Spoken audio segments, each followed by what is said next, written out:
Hi viewers, welcome to our channel. ప్రస్తుతం మనతో పాటు దాము బాలాజీ గారు సీనియర్ జర్నలిస్ట్ ఉన్నారు. వారితో ఒకసారి మాట్లాడదాం. సార్ నమస్కారం సార్. నమస్తే.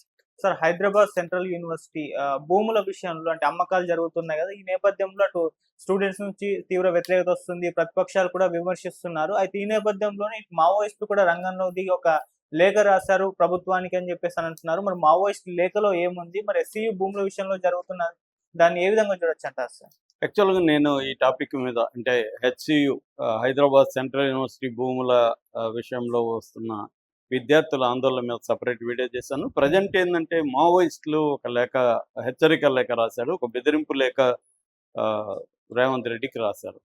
సో తెలంగాణ మావోయిస్టు ప్రతినిధి జగన్ ఆయన పేరుతో వస్తుంటాయి ఎప్పుడైనా ప్రెస్ నోట్లు ఆయన పేరుతోనే వచ్చింది. వాళ్ళు ప్రధానంగా ఇటు ఉస్మానియా యూనివర్సిటీలో రిజిస్ట్రార్ ఉద్యమాలను బ్యాన్ చేస్తూ రిజిస్ట్రారు ఆదేశాలు జారీ చేశాడు అని, అట్లాగే ఇక్కడ హైదరాబాద్ యూనివర్సిటీలో విద్యార్థుల మీద చాలా తీవ్రమైన జులుం ప్రయోగిస్తున్నారు పోలీసులు. నిన్న 2-3 వీడియోలు బయటకు వచ్చాయి. ముఖ్యంగా అమ్మాయిల్ని చాలా దారుణంగా మహిళా కానిస్టేబుల్ వాళ్ళు పట్టుకొని వాళ్ళని లాఠీ చార్జ్ చేయించి వాళ్ళని బస్సుల్లో తీసుకెళ్ళడం అవన్నీ చేస్తున్నారు. సో దీని మీద తీవ్ర వ్యతిరేకత అన్ని వైపులా వస్తుంది. దీంట్లో మావోయిస్టులు కూడా సీరియస్గానే రేవంత్ రెడ్డిని హెచ్చరిస్తున్నారు. అంటే మామూలుగా ఈ మధ్య కాలంలో తెలంగాణలో కూడా మావోయిస్టుల అలజడి కనిపిస్తుంది. ఎన్కౌంటర్లు జరుగుతున్నాయి ములుగు దీంట్లో. ఎందుకంటే ఎప్పుడైనా మావోయిస్టులు ఏం చేస్తుంటారంటే ఒక చోట వాళ్ళ మీద తీవ్ర నిర్బంధం ఉన్నప్పుడు ఇంకొక చోటికి రిట్రీట్ అవుతుంటారు. వాటిని షెల్టర్ జోన్లుగా వాడుకుంటుంటారు. అట్లా వాళ్ళు ఎందుకంటే గెరిల్లా వార్ పోరాటంలో తమకి ఇబ్బందిగా ఉన్నప్పుడు వేరే వెళ్ళిపోతారు. ముందుగానే వాటికి సంబంధించి ప్లానింగ్ కూడా ఉంటుందన్నమాట. గెరిల్లా జోన్ అంటేనే బలవంతుడితో బలహీనుడు ఫైట్ చేసే పద్ధతిని గెరిల్లా జోన్ అంటారు. గెరిల్లా పోరాటం అంటారు. మన రాణా ప్రతాపు, శివాజీ, సంభాజీ వీళ్ళందరూ చేసింది కూడా గెరిల్లా పోరాటమే. అట్లాగే వీరప్పన్ లాంటి వాళ్ళు చేసిన గెరిల్లా పోరాటమే. ఇప్పుడు మావోయిస్టులు కూడా అలాంటి పోరాటాలు చేస్తున్నారు. అందువల్ల తెలంగాణలో కూడా ఈ మధ్య వాళ్ళ ఉనికి కనబడుతుంది. రేవంత్ రెడ్డి ప్రభుత్వం సెంట్రల్ పాలసీలో భాగంగా మావోయిస్టుల మీద కూడా ఉక్కుపాదం మోపింది. ఇక్కడ కూడా పెద్ద ఎత్తున అరెస్టులు అవన్నీ చేస్తున్నారు, చంపేస్తున్నారు.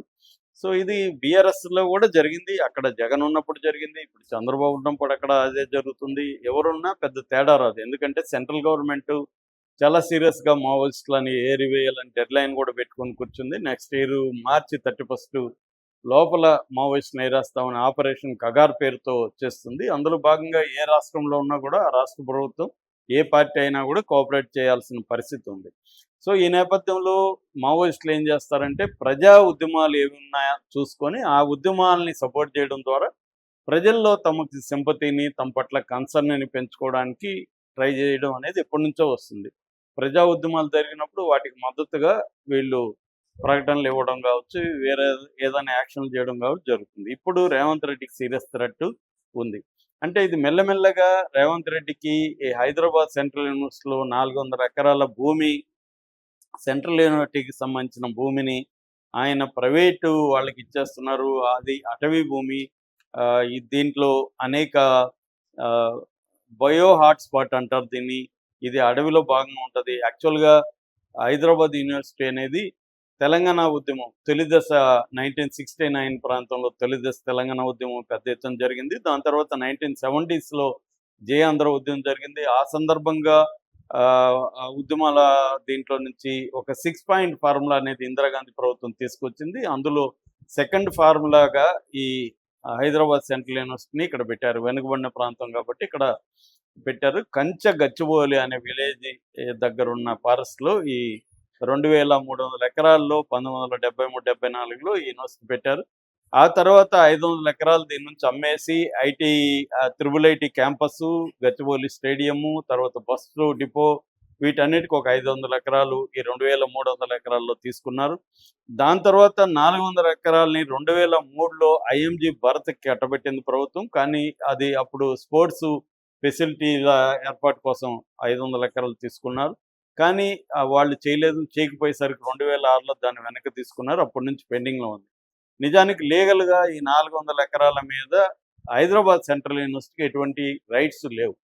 కానీ విద్యార్థులు ఎందుకు కొట్లాడుతున్నారంటే ఇది ఎన్విరాన్మెంటల్ ఇష్యూ, ఇది గ్రీన్ హార్న్ అంటారు దీన్ని, గ్రీన్ లంగ్స్ అంటారు. సో షెడ్యూల్ 1కి సంబంధించి అంటే wildlife protection act 1972 schedule 1లో ఉండే రేర్ స్పీసీస్ ఇక్కడ ఉన్నాయి.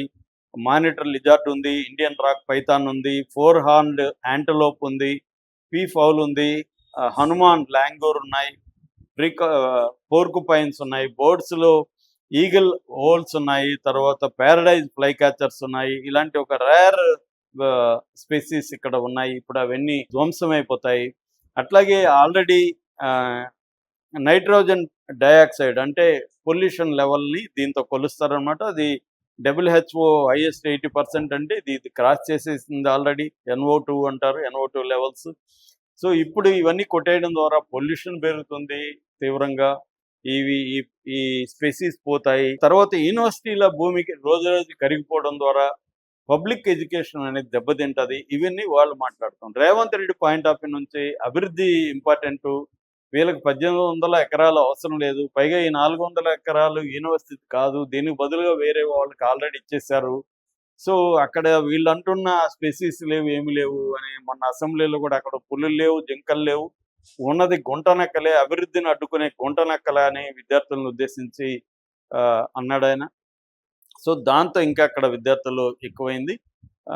సో ఇక్కడ ఏంటంటే రేవంత్ రెడ్డి పాయింట్ ఆఫ్ నుంచి దాన్ని అభివృద్ధి చేయాలి, ఎందుకంటే చుట్టూ ఐటీ అభివృద్ధి అయింది అది అక్కడ యూనివర్సిటీ చుట్టూ.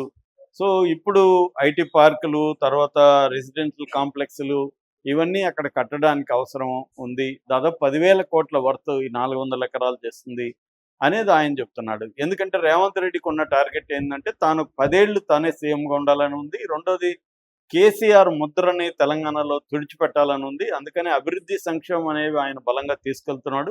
ఈ అభివృద్ధికి అడ్డు వస్తే ఎవరు వచ్చినా నిర్లక్ష్యంగా నిష్కర్షగా అణిచివేయాలని కూడా ఆయన ప్లాన్ చేస్తున్నాడు. ఇది ఆయన ఒక్కడే కాదు, దేశంలో అందరూ చేసే పనే రేవంత్ రెడ్డి కూడా చేస్తున్నాడు.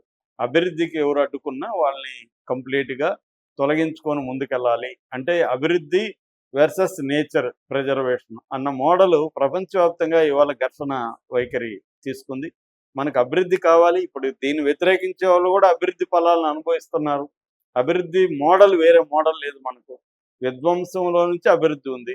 సో దీన్ని రేవంత్ రెడ్డి కూడా చేయాలనుకుంటాడు. ఇప్పుడు రేవంత్ రెడ్డి లాంటి వాళ్ళకి ఏంటంటే ఒకటి ప్రభుత్వ ఆదాయాన్ని పెంచుకోవాలి, ఎందుకంటే ప్రజలకి అలివిగాని హామీలు ఇచ్చేసి నెరవేర్చలేకపోతున్నారు, అందుకని ఫండ్స్ కావాలి. రెండు వ్యక్తులుగా కూడా ఇవాళ రాజకీయ నాయకులు ఒక ఎమ్మెల్యేనే 300-400 కోట్లు సంపాదించుకునే పరిస్థితి మనం చూస్తున్నాం.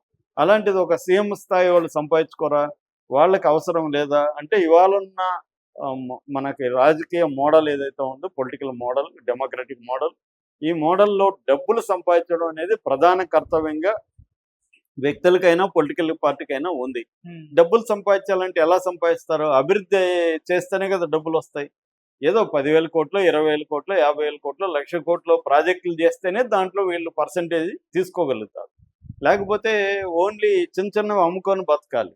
అందుకని వీళ్ళు ఏం చేస్తారంటే ప్రతి ఒక్కరు కూడా పెద్ద పెద్ద ప్రాజెక్టులు అనౌన్స్ చేస్తారు. కేసీఆర్ కూడా అట్లాగే కదా, పెద్ద పెద్ద ప్రాజెక్టులు, కాళేశ్వరం కావచ్చు, మిగతావన్నీ అనౌన్స్ చేసి దాంట్లో ఆయన డబ్బులు తిన్నాడని వీళ్ళు ఆరోపిస్తున్నారు.